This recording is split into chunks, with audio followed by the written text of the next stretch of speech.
자, 특수상대성 이론 이제 네 문제 풀면서 마무리하도록 하겠습니다. 물론 질량, 에너지, 등가 원리가 남아있긴 하지만 아마 다음 시간에 해야 될 것 같아요. 그래서 오늘은 이번 시간에는 특수상대성 이론 중에서 질량, 에너지, 동등성을 제외한, 질량, 에너지, 등가 원리를 제외한 시간 지연, 길이 팽창, 시간의 동시성 요거 관련해서 문제를 풀어보도록 하겠습니다. 자, 문제를 보니까 그림과 같이 정지에 있는 민수에 대해 준우와 미니가 탄 기차가 점 A를 지나 점 B를 향해 각각 0.8c, 0.6c, 0.8c, 0.6c의 일정한 속력으로 서로 나란하게 직선 운동하고 있다. 자, A와 B는 민수에 대해 정지해 있고, 그러니까 A서부터 B까지의 거리를 봤을 때 민수가 이제 정지 관찰자가 되겠네요. 이때 민수가 봤을 때 준우하고 미니가 동시에 A를 지난다. 즉 A를 지나는 시점이 똑같이 지나가는 거예요. 그리고 준우는 0.8c, 미니는 0.6c로 이동을 하겠습니다. 자, 기억 옳은 거 골라라. 민수가 측정할 때 준우의 시간하고 미니의 시간을 비교했죠. 우리가 앞에서 뭐라고 배웠냐면 움직이는 관찰자, 운동 관찰자의 시간이 느리게 간다라고 했어요. 그럼 민수의 입장에서 보면 준우도 운동 관찰자, 미니도 운동 관찰자. 그러니까 둘 다 시간이 느리게 가는 건 맞아요. 그러면 누가 더 느리게 가느냐? 앞에서 이 얘기를 설명 안 했던 것 같은데 이 문제도 풀면서 이제 설명하는 겁니다. 속력이 빠르면 빠를수록 시간이 더 느리게 갑니다. 속력이 빠르면 빠를수록 시간이 더 느리게 간다. 원래 예전에는 이걸 이제 수식적으로 접근했어요. 그래서 로렌츠 인자라는 걸 이용해서 정확하게 얼마만큼 느리게 가느냐라는 것, 시간까지 정확하게 우리가 계산을 하는 걸 사실은 배우는데 물리학 1에서 나오는 이 특수상대성 이론에서는 그렇게까지 정량적으로 다루진 않아요. 그래서 시간이 느리게 간다, 뭐 길이가 수축된다, 짧아진다 이 정도만 다루니까. 그래서 누가 더 느리게 가냐면 더 빨리 움직이는 준우가 느리게 간다라는 거는 정답이 되는 겁니다. 자, 니은 준우가 측정할 때 미니의 시간이네요. 준우가 측정할 때 미니의 시간. 시간이 느리게 가냐 빠르게 가냐는 정지관찰자냐 운동관찰자냐를 나누면 돼요. 그럼 지금 준우가 측정하니까 누가 기준이 되면 될까요? 준우가 기준이 되면 되겠죠. 그럼 준우가 이제 기준이면 미니를 볼 때 자, 준우가 0.8c로 움직이고 미니가 0.6c로 둘 다 오른쪽으로 움직이고 있는데 준우의 입장에서 보면은 그럼 미니는 어떻게 될까? 준우의 입장에서 보면 미니가 왼쪽으로 0.2c만큼 움직이는 상황이 되겠네요. 0.2c. 그럼 준우가 정지관찰자, 미니가 운동관찰자. 그럼 누구의 시간이 느리게 간다? 운동관찰자인 미니의 시간이 느리게 간다. 준우의 시간은 빠르게 간다. 이렇게 되는 겁니다. 준우가 측정할 때 미니의 시간이 빠르게 간다. 틀렸죠? 느리게 간다. 미니의 시간은 느리게 간다. 라는 겁니다. 운동관찰자니까. 그 다음 디귿. A와 B 사이의 거리를 측정할 때 준우가 측정할 때 미니가 측정할 때 둘 다 민수가 측정할 때보다는 짧게 측정될 거예요. 왜냐면은 정지관찰자가 측정할 때보다 운동하는 관찰자가 측정하면 길이 수축이 일어나니까. 근데 이것도 시간과 마찬가지, 시간 지연과 마찬가지로 더 빨리 움직이면 더 짧게 측정이 되는 겁니다. 그래서 준우가 더 빨리 움직이니까 준우가 측정할 때가 더 짧다가 정답이 되겠네요. 그래서 기억 디귿이 옳은 내용이 되겠습니다. 다시 정리하면 속도가 빠를수록 속도의 크기가 속력이 빠를수록 시간 지연이 더 일어나고 길이 수축이 더 일어난다라고 생각하면 될 것 같아요. 자, 두 번째. 그림과 같이 관찰자 A, B가 탄 우주선이 수평면에 있는 관찰자 C에 대해 수평면과 나란한 방향으로 각각 일정한 속도 VA, 그 다음 VB로 운동한다. 광원에서 방출된 빛이 거울에 반사되어 되돌아오는데 걸린 시간은 A가, 이게 이제 힌트가 되겠네요. A가 측정할 때가 B가 측정할 때보다 작다라는 겁니다. 동일한 사건인데 이제 작다가 되는 거네요. 자, 광원 거울은 C에 대해 정지해 있다. C가 이제 정지 관찰자가 되겠죠. 자, 기억. 광원에서 방출된 빛의 속력은 B가 움직이면서 측정할 때랑 C가 정지한 상태에서 측정할 때보다 크다? 이거는 주는 복입니다. 아니면 뭐 정리가 제대로 안 돼 있다면 이제 함정이 되겠는데, 열심히 우리가 준비를 했다면 기억은 그냥 바로 기억을 틀리면 안 되겠죠. 왜냐면 두 가지 가정 중에 두 번째, 광속 불변의 원리, 광원과 관찰자의 상대적인 움직임에 상관없이 빛의 속력은 항상 일정하다. 그래서 기억은 일단 제끼고요. 자, 이제 속력이 누가 빠르냐, 시간이 누가 느리게 가냐, 이걸 측정하는 건데, 힌트는 요거예요. 빛이 거울에 반사되어 되돌아오는데 걸린 시간인데, 이제 둘 다 A나 B나 둘 다 오른쪽으로 움직이니까 요 거울, 광원, 얘는 왼쪽으로 움직이는 것처럼 보일 겁니다. 그래서 우리가 앞에서 시간 재현할 때 했던 것처럼 빛이 이렇게 왼쪽으로 갔다가 이렇게 내려오면서 측정이 되겠죠. 한 번은 이렇게 측정이 될 거고, 또 한 사람한테는 이렇게 갔다가 이렇게 올 때까지 이렇게 측정이 될 겁니다. 그럼 둘의 차이점은, 하나는 시간이 짧게, 하나는 시간이 길게 이렇게 된다라는 거고요. 자, 언제 파란색처럼 되느냐? 바로 속력이 빠를 때, 속력이 더 빠를 때 얘가 더 많이 앞으로 이렇게 이동을 하게 되니까, 즉 A가 측정한 시간이 작다란 얘기는 결국 요 빨간색의 그림이 A가 되는 거고요.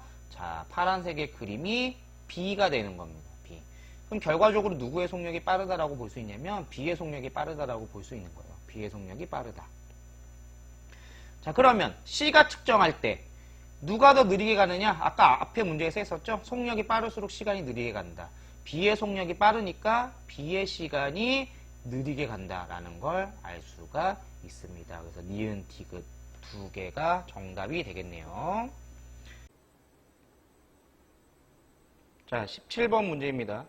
17번 문제가 되는 순간 선생님의 옷이 바뀌어서 아마 깜짝 놀랐을 거예요. 선생님이 이 녹화를 하고 영상 촬영한 다음에 집에 가서 이제 편집하려고 확인을 해보니까 17번 문제 풀이를 할 때 그 부분이 영상이 녹화가 안 됐어요. 제대로 안 돼가지고 지금 급하게 이제 학교에 와서 다시 17번 문제만 녹화를 하고 있습니다. 자, 17번 문제 볼게요. 그림과 같이 관찰자 P에 대해 별 AB가 같은 거리만큼 떨어져 정지해 있고, 같은 거리라는 거죠. 같은 거리.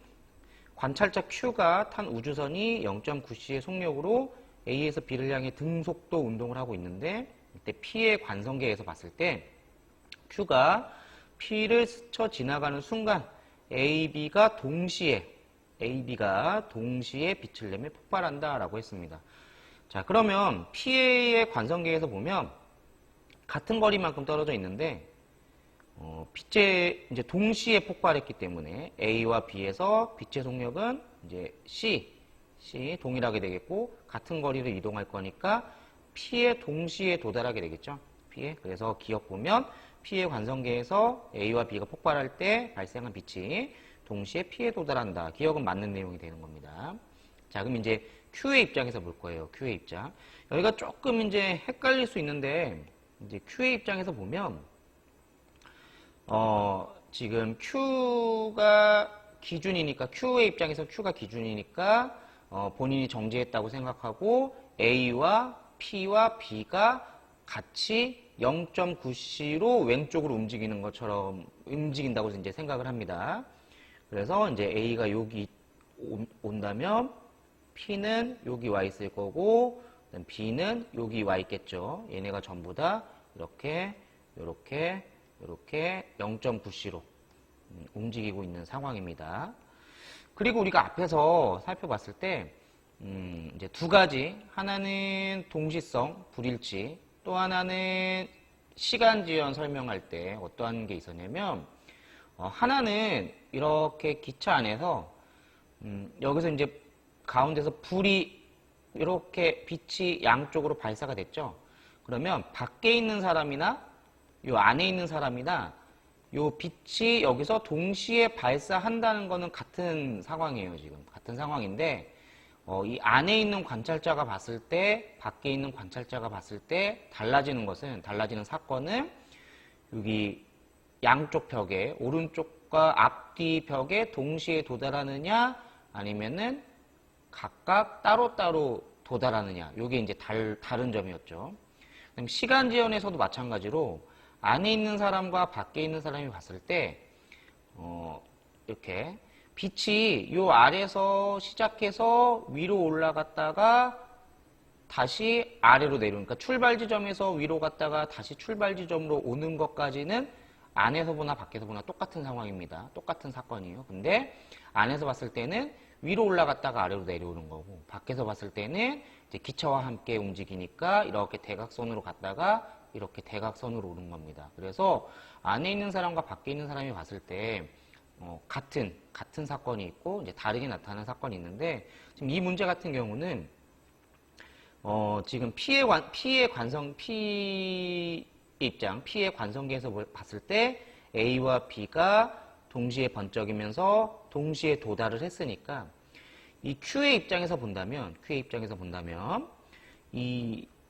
일단 A와 B가 동시에 같이 움직이는데 마치 얘가 하나의 열차처럼 이렇게 하나의 기차처럼 동시에 움직이는 거기 때문에 일단 A에서 P까지, P에서 B까지 요 거리는 길이 수축은 똑같습니다. 길이 수축은 똑같이 이루어지는 거예요. 그래서 전체 요 A, P, B 전체가 만약에 A, P, B 이렇게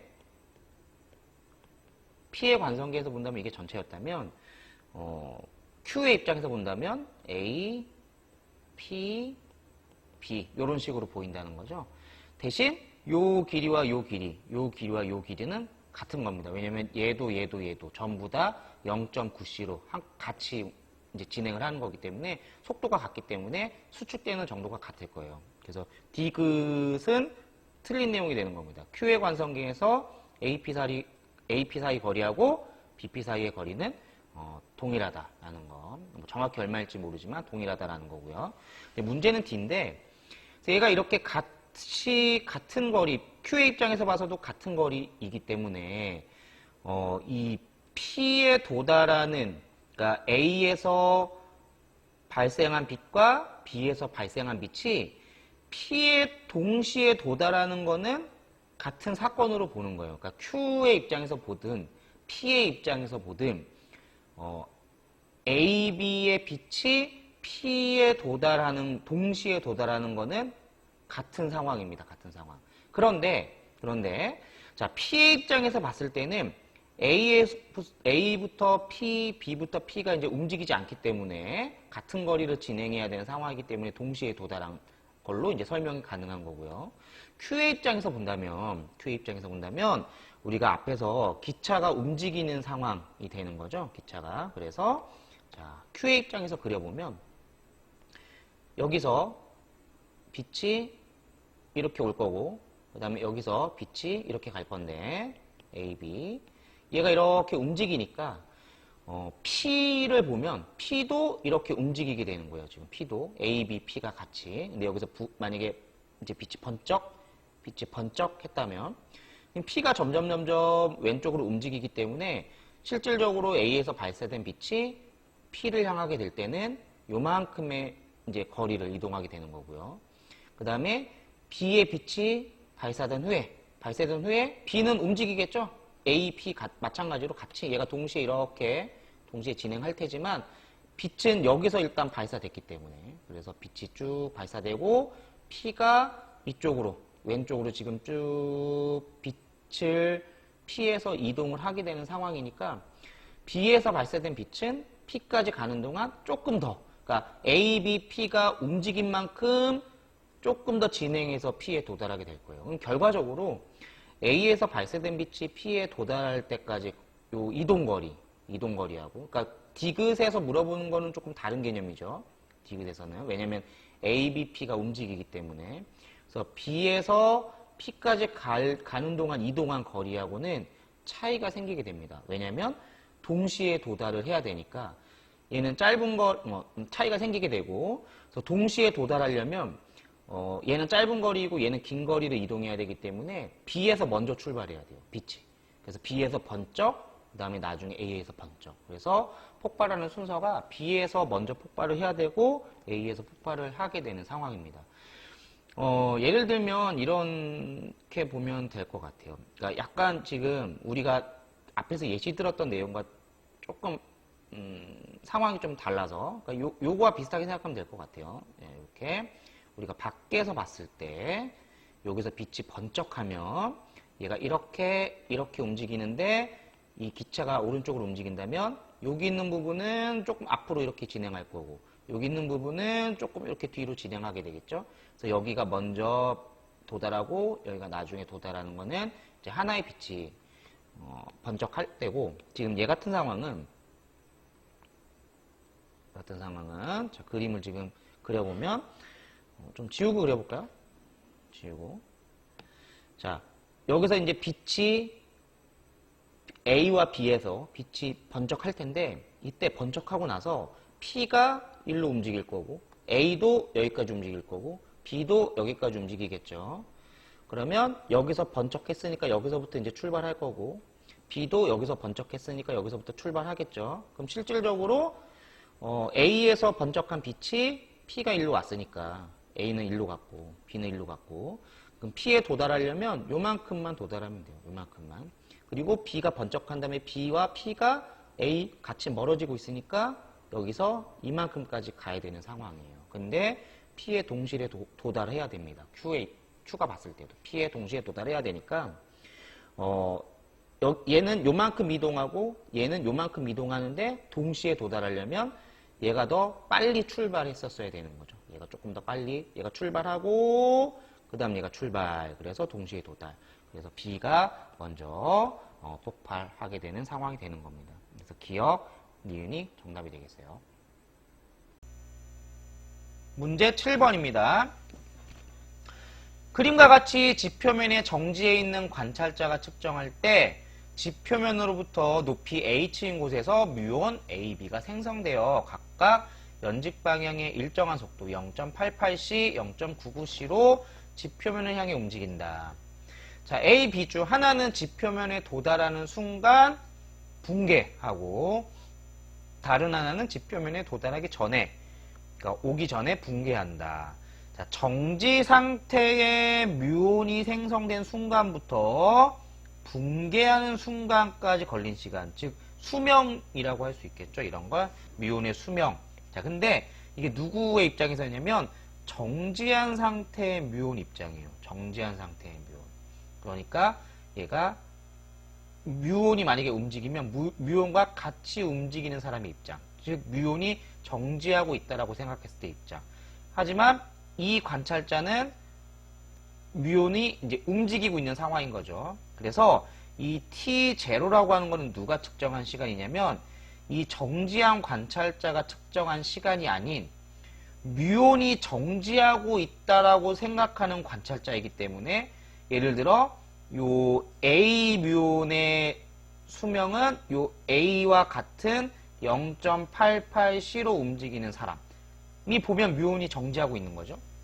뮤온 B 같은 경우는 똑같이 0.99c로 이제 운동하고 있는 요 사람이 봤을 때 각각 뮤온의 수명이 T초라는 겁니다. 뮤온의 수명이. 자, 그러면 정지한 관찰자와 운동하는 관찰자 둘 중에서 운동하는 관찰자의 시간이 느리게 간다라고 했었죠. 운동하는 관찰자의 시간이 느리게 간다. 그러면 관찰자가 측정할 때 자, A가 생성된 순간부터 붕괴하는 순간까지 걸리는 시간은 T0가 아닙니다. 얘는 이 관찰자가 아닌 뮤온의 입장에서 측정한 시간이 되는 거예요. 자, 지면에 도달하는 순간 붕괴하는 뮤온. 자, 얘는 0.88c로 움직이고 얘는 0.99c로 움직이겠죠? 그러면 더 시간 지연이 많이 일어나는 것은 누구냐면 더 빨리 움직이는 뮤온 B가 되겠습니다. 그래서 지표면에 도달해서 붕괴되는 것이 뮤온 B. 그 전에 붕괴되는 것이 뮤온 A라고 생각하면 될 것 같아요. 자, 관찰자가 측정할 때 자, H는 0.99c t0이다.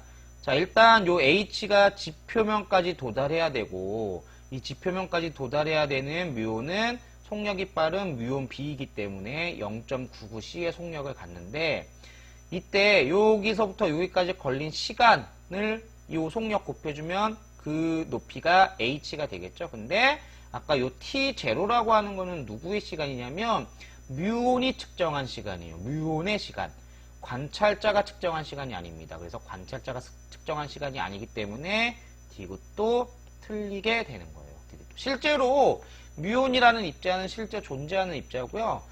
태양에서부터 오는 그런 태양광이 지구 대기에 이제 부딪혔을 때 그때 발생하는 입자 중에 하나가 바로 뮤온 입자입니다. 뮤온 입자는 수명이 매우 짧아요. 그래서 이 지금 뮤온이 생성되고 붕괴하는 데까지 걸린 시간, 그리고 저 뮤온의 속도가 거의 빛의 속력에 가깝긴 하지만 그 뮤온이 생기는 그 거리가 지표면에서 대략 한 10km 정도 높이가 되고, 이 뮤온이 실질적으로 뮤온의 속도에다가 뮤온의 입장에서 수명을 곱해주면 얘네들이 이동할 수 있는 거리는 600m밖에 안 됩니다. 근데 실제로 지표면에서 뮤온이 관측이 돼요. 말이 안 되죠.